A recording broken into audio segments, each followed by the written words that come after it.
Hello everybody, welcome to another one of my investing videos. My name is Mark, and in this video I am going to talk about how you can multiply your profits as you sell to open calls and puts. In this case it's a put, and everything you see here I'm doing a spread on Microsoft, and all the fun started back on February the 4th of this year. Today is March the 30th, so that would have been 2 months ago, March the 30th, 2019. And it started as a simple diagonal spread. I bought to open a call and started selling to open weekly calls. And now currently I am holding one call option and two put options. That's all based on some risk management and one wrong decision I made. I'm actually down about $100, I think, overall, if I were to add it all up. But this is what I want to focus on right here. This put option that I sold to open, it's a 116 put, and I made a very good move on this put. Okay, now this put, it expires April the 5th, 2019. That's a week from now. Today is March the 30th, 2019. And let's go to the transactions and let me show you what I did, and I think you're going to like what you see. So here it is at the bottom here. And at the very bottom, this is the 116 put, and that's the expiration April the 5th. And I took in $47 minus commission, $39.28, and this was a rollout. Okay, so on the same day I bought to close a 116 put that was expiring today, which is now yesterday. It is now the 30th, but this was on March the 29th, yesterday, and I bought it back for $1. And this is where I first opened that particular put. It's a 116 put, expiration March 29th, and I took in $36.23, and then I bought it to close for $1. So I made a clean $35 and what, 23 cents, right? And this was a rollout, and here's the rollout right here. Now, this is a 105 put that also expired on March the 29th. And I bought it back for $5. And this was back on the 19th. So that would have been like 10 days before the expiration. And the reason why I did that is if I wanted to, I could have just hung on to it for the next 10 days, and I would have basically sat around waiting to make another $5 in the next 10 days. Now, making $5 every 10 days is not what I would call making lots of money, multiplying your profits. So I thought, what the heck? Now, let's go back to when I first sold to open this 105 put. So we have to go all the way back to here. This would have been on March the 8th. And I took in $94.23. And that is the March 29th, 2019 $105 put. $94. And then we go back to where I closed it out for $5. So I made a clean $89. And then here's the clever thing that I did. So again, I could have sat around and hung on to it. Very, very unlikely that Microsoft is going to go below $105 between that day and the 29th, which is now yesterday. And of course, Microsoft did not go that low. So I thought, well, the risk is so low that why not go ahead and close this out for $5 instead of sitting around for the next 10 days waiting to make the $5. So that's what I did. Close that out, and I made all this $94.23 minus the 5. So I made $89 on that, right? That's the 105 put, expiration March 29th, and here's where I closed it out. And then I sold to open another put, same expiration but higher strike price. Why did I choose the higher strike price? If we go to the charts, this is a chart on Microsoft, and it's the 1 month chart. And again, if we go back to when I sold to open that put, that would have been on the 8th of March. So if we look at our chart and we go back to the 8th of March, here it is right here, the 8th of March, Microsoft was all the way down there, and it was at about $110, $109 range, and I was selling to open a 105, which is down there somewhere. Okay, And then Microsoft did this big old breakout, and it just kept going up, up, and away to the current levels. And at one point, it was even over $120, almost at $121 a share. And so I just felt, okay, there's no way that Microsoft is going to go all the way back down to 105, so I might as well close it out and raise it up and take a little more risk. And again, it's a calculated risk, and so it was a 116 put. If we go back to my transactions here, so I closed out that 105 and I sold to open a 116 put option, and that was on the 21st of March that I sold it to open, and I took in $36.23. And then today, actually it's now yesterday, I bought it back for $1, so I made a clearing, $35, and now I sold to open one for the following week. And now the current latest put option that I'm selling to open is it expires on April the 5th. That's next week. It's the same $116 strike price, and now I'm going to make $47. So instead of sitting around day after day trying to make $5, I did something very productive. I closed out this 105. It's almost like giving myself a pay raise. So instead of sitting around, what I did is I raised the strike price, making a calculated risk that there's no way. I mean, for sure, Microsoft's not going to go below 105, but I thought, well, there's probably no way it's going to go below 116 before the 29th of March. And again, we go back to our charts here, and Microsoft did not do that. This is the 116 level right there. And so I sold it to open, and again, it's only hit the 116 once, so I don't even know if I would count that as support. If we just make all those lines disappear, the support is probably like right around there. Yeah, it did touch down there really briefly, but that, I don't think there's enough reference points for us to, with any kind of validity, say yes, Microsoft is at a 116 support. And again, it closed where you see it now, 117.94, and actually it's at 118.02. You can see right there on the right. And so I'm selling back at a 116, and I'm saying by April the 5th, if we move the chart over, I'm saying by April the 5th, which is like out here somewhere, this would be April the 5th. I'm saying it's not going to go below there. And so by doing that, then I can make a little bit more money, and that's a way that you can multiply your profits when you sell to open puts. You can do this on calls as well, is when you initially sell to open a put, like way back here, like a week ago, or actually 2 or 3 weeks ago, or even a month ago, and you make $94, and you see your put option go all the way down to like $5 or $10, then don't sit around for 10 or 15 days waiting to make the last $5. Close it out and sell a higher strike price or a lower strike price if you're doing calls.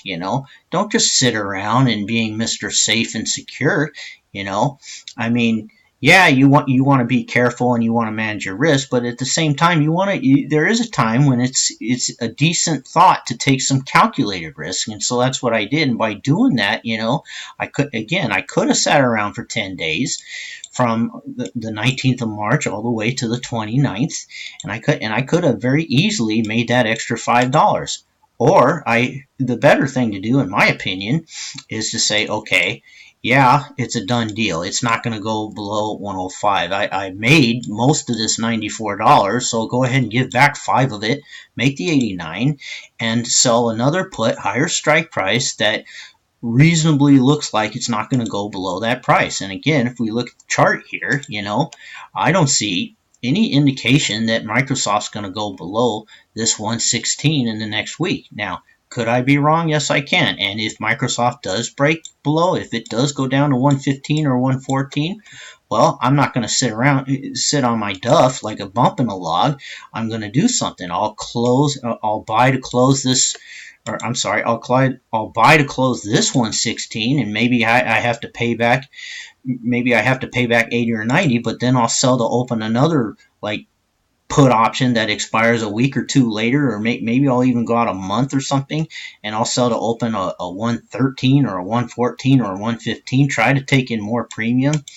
Or I could just close out of the trade and just let my long puts go up in value, because as the stock goes down, put options go up, right? Because put options are contracts to sell the stock. So there's lots of things that I can do to manage risk.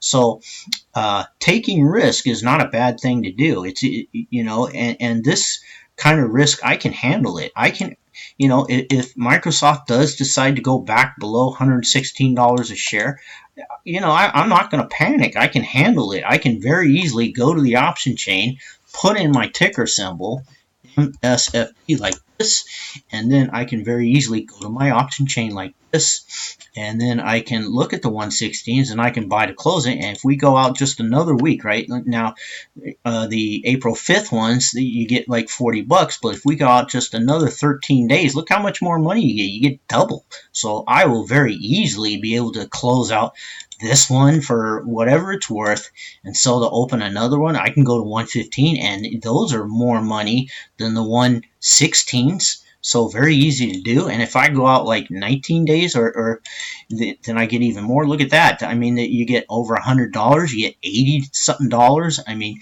very easy to manage risk when you're selling puts, calls, whatever you're doing, when you're doing spreads. So spreads, I mean, yeah, they're volatile.